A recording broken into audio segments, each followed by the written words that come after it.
స్పెషల్గా ఈ పీచ్ మిఠాయి సెంటర్ అయితే ఉంటుంది. సో షుగర్ క్యాండీ అని ఉంటుంది. సో వాళ్ళు దాన్ని ఎలా తయారు చేస్తారో మనం చూద్దాం.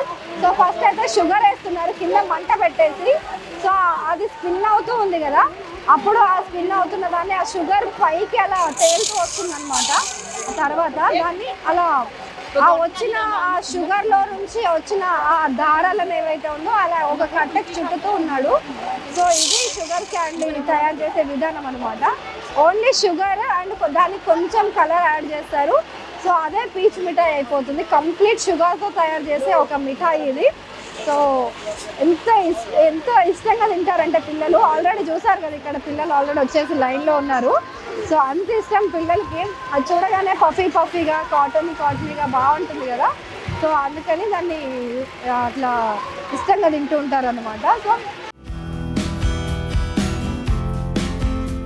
ఇక్కడ మనకైతే నుమాయిష్లోకి ఎంటర్ కాకముందే మనకి అజంతా గేట్ దగ్గర చాలా రకాల మనకి బ్లాక్ మెటల్ బాలియా అంటే కమ్మలు అండ్ నెక్ పీసెస్ అన్నీ కనిపిస్తూ ఉన్నాయి. సో ఇవన్నీ కూడా చాలా తక్కువ ప్రైజెస్కి మనకి నార్మల్గా ఇవైతే కోటిలో మనం రెగ్యులర్గా తీసుకునే చార్మినార్ దగ్గర అయితే 300-400 ఇలా చెప్తున్నారు. కానీ వీళ్ళైతే ఇవన్నీ 150 అంటున్నారు. सब कुछ भी लिया 150. इयरिंग्स पूरा 150 का है, गले का अलग अलग रेट है. ये कितना है? 250 वाला भी है, 350 वाला भी है. अच्छा. సో ఇవి వినాయకుడు ఉన్నాడు వీటి పైన. సో చూడండి ఎంత క్యూట్గా, అంత ఫైన్ డిజైన్తో ఉన్నాయి కూడా. వాళ్ళు 150 రూపీస్కి అమ్ముతున్నారు. అండ్ తన పేరు వచ్చి మమత అంట. సో తను రాజస్థాన్ నుంచి ఇక్కడికి వచ్చి ఈ బిజినెస్ చేస్తున్నారు. కిतना कमाते अम्मा रोज आप? रोज आता है 1000-1500 आता है. तो कितने कब से रहते हैं आप? सुबह से शाम तक? सुबह तक लेके शाम तक. अच्छा. ప్రాఫిట్ 1000 రూపాయలు మిగులుతుంది. సో పొద్దున్న నుంచి సాయంత్రం వరకు వాళ్ళు ఇక్కడ రోడ్ పైన ఇలా చిన్న స్టాల్ పెట్టుకొని కూర్చుంటే వాళ్ళకి రోజుకు 1000-1500 వరకు అమౌంట్ ప్రాఫిట్ అయితే మిగులుతుందంట.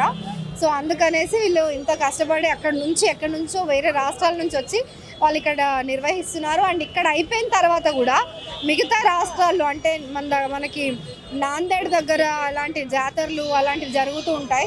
సో అలా వివిధ రాష్ట్రాల్లో జరిగే జాతరలు అన్నిటికీ కూడా వీళ్ళు ఇక్కడి నుంచి వెళ్తారు. అండ్ ఈ సామాన్లన్నీ మోసుకెళ్ళి అక్కడ కూడా బిజినెస్ చేసుకుంటారు. అంటే వీళ్ళ జీవనాధారం ఇదే అన్నమాట. ఏ సబ్ కहाँ తయారవుతా అమ్మా? राजस्थान में. సో ఇదంతా కూడా రాజస్థాన్లో తయారైన సరుకు అనమాట. అందుకే బ్యూటిఫుల్గా రాజస్థానీ డిజైన్. రాజస్థానీలు చాలా వరకు వెండి సామాగ్రి పెడతారు. సో రాజస్థాన్ నుంచి వచ్చారు. ఏ సబ్ కిतना ప్రైస్ కా హై? 150-200. ఏ వాలా? 150. సో ఇవన్నీ 150 అంట. చాలా తక్కువ అనిపిస్తుంది. ఎందుకంటే చార్మినార్ కోటిల్లో మనం ఇక్కడిక్కడ చూస్తుంటాం కదా, నార్మల్గా చిన్న వాటికే 50 రూపీస్ 100కి అమ్ముతుంటారు మన దగ్గర. ఇంత పెద్ద బాలీస్, ఇంత పెద్ద కమ్మలు కూడా 150 రూపీస్కి విక్రయిస్తున్నారు. సో నాంపల్లి నుమాయిష్కి వస్తే ఎక్కువ మంది కస్టమర్స్, లక్షలాది మంది కస్టమర్లు వస్తారు కాబట్టి వాళ్ళు ఇక్కడ తక్కువ ప్రైస్కైనా సరే ఎక్కువ సేల్ చేసుకోవాలని చూస్తుంటారు అనమాట. ఎక్కడ జాతర అయితే అక్కడ వీళ్ళు అన్నీ తీసుకొని ఈ సామాన్లన్నీ అయితే వాళ్ళు అక్కడ స్టాల్స్ పెడుతూ ఉంటారంట. సో రాజస్థాన్ నుంచి వచ్చి మన హైదరాబాద్లో ఇంతమంది జీవన ఉపాధి పొందుతున్నారంటే నిజంగా మనం ఎంతో గర్వించాల్సిన విషయం ఇది. సో ఇలాంటి స్టాల్స్ మనకి ఈ లైన్ మొత్తం ఇక్కడ కనిపిస్తుంది అనమాట, అజంతా గేట్ దగ్గర.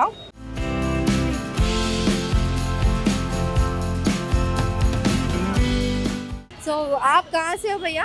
हम बिहार के रहने वाले हैं. यहाँ पे 15-20 साल से रहते हैं. సో వీళ్ళు బీహార్ నుంచి వచ్చారంట. 15-20 సంవత్సరాల నుంచి కూడా వీళ్ళు ఈ స్టాల్స్ పెడుతున్నారు. क्या क्या है आपका स्टॉल में? हमारे पास कैंडल है लाइट का, बड़ा लेजर लाइट है चार्जिंग का, छोटा लेजर लाइट है सेल का, और वो बड़ा झार है, साइकिल है, वो सिंग रहता है, वो सोनपड़ी हार्ड है. ये सब आप कहाँ से लेके आते हैं? हम लोग मुंबई दिल्ली से लेके आते हैं. तो आपको कितना को पड़ता है एक लाइट? ये हम लोग को 350 का आता है. आप कितने को बेचते हैं? 500. సో ఇవన్నీ చిన్న చిన్న వస్తువులు కూడా వాళ్ళు ఢిల్లీ, ముంబై నుంచి తీసుకొచ్చి ఇక్కడ చిన్నపిల్లల కోసం ఆట వస్తువులు కానివ్వండి, ప్లేయింగ్ థింగ్స్, డెకార్ థింగ్స్ ఇవన్నీ కూడా పెట్టి విక్రయిస్తుంటారు. రోడ్డు పైనే విక్రయిస్తున్నారు ప్రస్తుతానికి అయితే. చిన్న స్టాలే కానీ చాలా ఆదరణ ఉంటుంది వీళ్ళకి కూడా. అందుకనే ఎక్కడెక్కడ నుంచో వచ్చి హైదరాబాద్లో ఇలాంటి స్టాల్స్ పెట్టుకొని జీవనోపాధి అయితే పొందుతున్నారు.